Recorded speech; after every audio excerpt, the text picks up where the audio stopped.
اللہ کا کلام تبدیل نہیں ہو سکتا جبکہ ہم کہتے ہیں تورات اور انجیل تبدیل ہو چکے ہیں. ہم نہیں کہتے ہیں کہ اللہ تعالیٰ نے ہمیں بتایا ہے.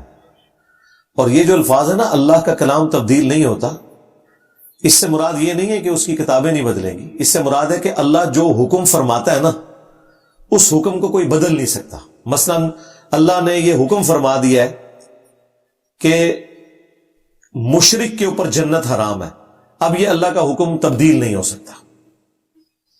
اگر کوئی یہ کہے کہ اللہ چاہے تو فرعون کو جنت میں بھیج دے اور موسیٰ علیہ السلام کو نعوذ باللہ جہنم میں، تو ہم کہیں گے یہ کلمات کفر ہیں، یہ محال ہے. لا تبدیل لکلمات اللہ. ٹھیک ہے، اس سے مراد یہ نہیں ہے کہ اللہ کی کتابیں جو ہیں وہ نہیں بدلے گی. وہ اللہ کی کتابیں اگر کوئی بدل بھی دے، اللہ کا حکم تو نہیں بدلا.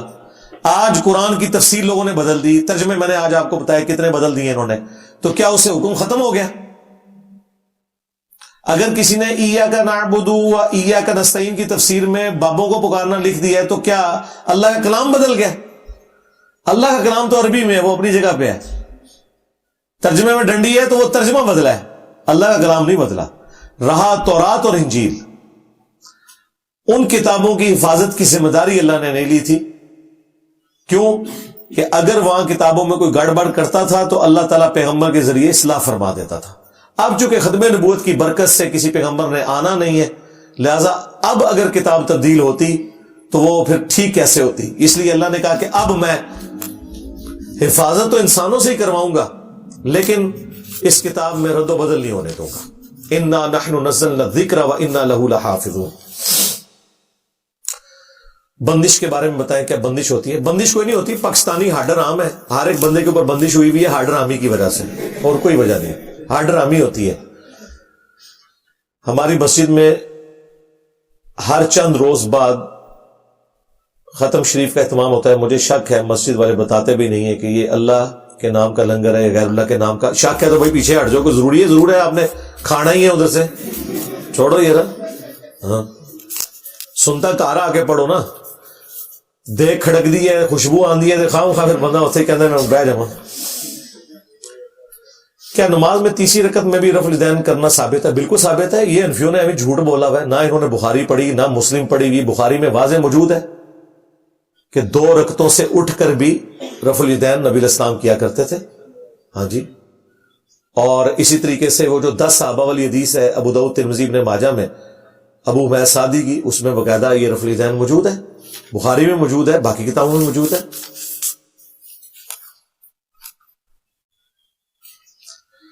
عورت کی حکمرانی کے بارے میں آپ کا کیا موقف ہے؟ دیکھیں، عورت کی ایسی حکمرانی جس میں اوورآل وہ بادشاہ ہو، ڈکٹیٹر ہو، وہ تو بالکل اسلام میں جائز نہیں ہے. جس طرح صحیح بخاری میں آتا ہے کہ جب پرشیا کی عورت حاکم بنائی گئی، نبی علیہ السلام نے فرمایا کہ وہ قوم کبھی فلاح نہیں پا سکتی کہ جو اپنی حکمرانی کسی عورت کے سپرد کر دے.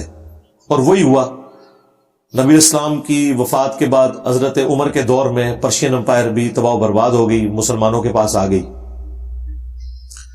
اسی حدیث کو بخاری میں ایک صحابی نے بیان کیا کہ جنگ جمل کے دنوں میں مجھے ایک حدیث نے بڑا نفع پہنچایا کہ میں نے ارادہ کیا تھا کہ میں سیدہ عائشہ کے ساتھ شامل ہو کر حضرت علی کے خلاف جنگ کروں، لیکن مجھے حضور کی وہ حدیث یاد آ گئی کہ جو قوم اپنی باغ دوڑ کسی عورت کے حوالے کر دے وہ فلاح نہیں پا سکتی. تو میں پھر حضرت عائشہ کی حمایت سے ہٹ گیا. آپ دیکھیں کافروں والی حدیث اس صحابی نے حضرت عائشہ پہ لگائی ہے، کیونکہ اس زمانے میں یہ نہیں ہوتا تھا کہ یہ کافروں والی ہے، یہ مسلمانوں والی ہے، اصول پہ بات ہوتی تھی. تو کہتے ہیں کہ میں اس حدیث کی وجہ سے بچ گیا اور میں نے پھر حضرت عائشہ کا ساتھ نہیں دیا. اور پھر جنگ جمل کا جو اینڈ ہوا وہ بھی آپ کے سامنے ہے. تو اس اعتبار سے جو اوورآل حکمرانی ہے وہ تو منع ہے جبکہ ایک حکومت والا معاملہ ہو. البتہ اوورآل جو حکمرانی ہے اس کے انڈر جو عورتوں کے معاملات یا کسی خاص معاملے کے لیے عورتوں کے سپرد حکمرانی کو کرنا تو وہ جائز ہے. بلکہ ہمارے جو اس ماڈرن دور کے اندر اگر کوئی عورت پرائم منسٹر بھی بنتی ہے نا اس کے اوپر وہ شرعی حکم نہیں لگے گا، کیونکہ یہاں پہ پرائم منسٹر جو ہے وہ کوئی ڈکٹیٹر یا بادشاہ تو ہوتا نہیں ہے. کہ اس کے ہاتھ میں باغ دوڑ ہوتی ہے. نہیں, وہ تو بیچارہ ایک مورا ہوتا ہے, پارلیمنٹ کی اپروول کے بغیر وہ کچھ کر نہیں سکتا. وہ اگلے بادشاہ ہوتے تھے جو کہتے تھے سر قلم کر دو. یہاں تو روزانہ صحافی جو ہے وہ پرائم منسٹر کے سر قلم کر کے رات کو سوتے ہیں. آپ امیجن کر سکتے ہیں اگر یہ واقعی حکمران ہو, کسی صحافی کی جرت ہے کہ وہ جھوٹے الزامات پرائم منسٹر کے اوپر لگائے؟ لیکن آپ دیکھتے ہیں کیا کچھ ہوتا رہا پچھلے 10-12 سالوں میں, آپ نے دیکھا نہیں. اور جن کے خلاف بولنا چاہیے وہاں نہیں بولتے, جب بولتے ہیں تو اٹھائے جاتے ہیں. تو وہ ہے نا, ان کے اوپر کوئی عورت نہیں بننی چاہیے, یعنی کوئی عورت آرمی چیف نہیں ہونی چاہیے. ہاں یہ مانا. پرائم منسٹر بیچارہ بولا بالا سے, چیف منسٹر بھی بن جائے کوئی مسئلہ نہیں, چھڑ دو مریم نواز دو. کیا آپ اسلام کے زمانے میں خواتین حضور کے پیچھے باجماعت نماز پڑھتی تھی؟ اگر ہاں تو اب مسجد میں کیوں نہیں پڑھتی؟ یہ سارے مجرم حنفی ہیں اس مسئلے میں. پڑھتی تھی. آج بھی یورپ میں, امریکہ میں, پورے سعودی عرب میں عورتیں پڑھتی ہیں نماز.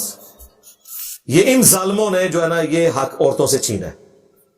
پہلے تو انہوں نے کہا نہیں بہتر آیا نا جی حدیث میں, بالکل ٹھیک ہے, بہتر سے کرتے کرتے حرام کر دیا. یہ اتنے ظالم ہیں. میں تو سمجھتا ہوں آج کے دور کے اندر عورتوں کو مساجد میں خصوصاً جمعے کے خطبوں میں لے کے جانا چاہیے. یہ ایک بہت بڑا ذریعہ ہے ان کی تزکیہ نفس ہونے کا. کوئی 2-4 باتیں تو دینی پروگرام تو دیکھیں گی نا, گھر میں تو بیٹھ کے انہوں نے ڈرامے دیکھنے, تو مسجد میں لے کے جائیں. اہل حدیث کی مساجد اس اعتبار سے ماشاءاللہ انہوں نے پردے کا بھی فل اہتمام کیا ہوتا ہے. البتہ اعتکاف کے اعتبار سے میرا موقف یہ ہے کہ اس دور میں جو کیمرے کا فتنہ ہے, اس میں 10 دن کے لیے کسی عورت کو ایسی مسجد میں چھوڑنا جہاں کیمرے لگے ہوئے ہیں اور خطرہ ہے کہ کوئی ویڈیوز بنائے گا, تو اس سے بہتر ہے وہ گھر میں اعتکاف کرے. اور اگر ایسا خطرہ نہیں تو عورت کو بھی اعتکاف مسجد میں ہی کرنا چاہیے. کیا برائلر مرغی حلال ہے یا حرام؟ کیونکہ فارم والے انہی مرغیوں کا فضلہ زندہ برائلر مرغیوں کو کھلاتے ہیں. اور بھئی یہ شریعت مرغیوں کے اوپر تو نہیں اپلائی ہوتی, اس فضلے کو تو چھوڑ دیں. عام جو آپ کی گھر کی مرغیاں وہ بھی تو چھپکلی کیڑے مکوڑے نہیں کھاتی ہیں, ان کے اوپر تو شریعت نہیں اپلائی ہوتی نا, سب کچھ کھاتی ہیں تو وہ حلال ہے, ان کے اوپر شریعت اپلائی نہیں ہوتی. ویسے اگر آپ کا دل نہیں کرتا تو چند دن کے لیے اپنی مرغی کو آپ باندھ کے کوئی اس طرح کی خوراک کھلائیں جو آپ کی ہے. کوے کو نہیں باندھنا آپ نے, ہاں کوے کو نہیں باندھنا. کوے کو آپ بے شک 1 مہینے کے لیے بھی باندھیں, کوا حرام ہی ہے, وہ گوشت خور ہے, وہ حلال میں نہیں آتا. کیا احتراماً کسی بڑے کے گھٹنے کو ہاتھ لگانا مناسب ہے؟ بالکل لگا سکتے ہیں, کوئی مسئلہ نہیں ہے, لیکن حد رکوع نہیں جھکنا, یہ ذہن میں رکھیے گا. آپ سوچ رہے ہیں کیسے لگا سکتے ہیں؟ بالکل لگا سکتے ہیں. آپ کا بڑا جو ہے وہ کرسی پہ بیٹھا ہے, آپ زمین پہ بیٹھے ہیں, آپ اس کے گھٹنے پہ ہاتھ رکھ سکتے ہیں. ماں ہے, باپ ہے, چرپائی پہ لیٹے ہوئے ہیں, آپ ان کے پاؤں بھی چوم سکتے ہیں. حد رکوع تو نہیں جھک رہے. آپ چرپائی کے اگر ایک کنارے پہ بیٹھے ہوں اور پاؤں ایسے چوم لیں یا ہاتھ چوم لیں تو حد رکوع تو نہیں جھک رہے. حد رکوع جھکنا حرام ہے. حنیف قریشی صاحب کہہ رہے تھے انجینئر صاحب سے طریقہ پوچھیں. لو جی طریقہ پھر سامو کہ بغیر جھکے ہوئے پاؤں کیسے چومے جا سکتے ہیں, اور جا کے سیدھا پیر دے بھی تھلے وڑ گیا سی.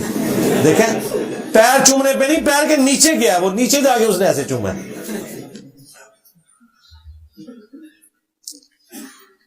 چشتی رسول اللہ اور دوسرے کلمے کا دفاع کر رہے ہیں بڑے بڑے عالم, تو آپ ان کے پیچھے نماز. میں نے آج تک الحمدللہ کسی ایسے امام کے پیچھے نماز نہیں پڑھی جو کہ چشتی رسول اللہ جائز ہے.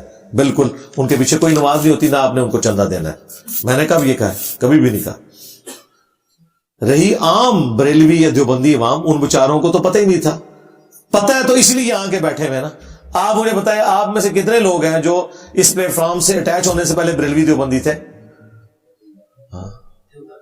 تھے نا. ہاں تو جب آپ کو پتا چلا تو آپ ادھر آ گئے.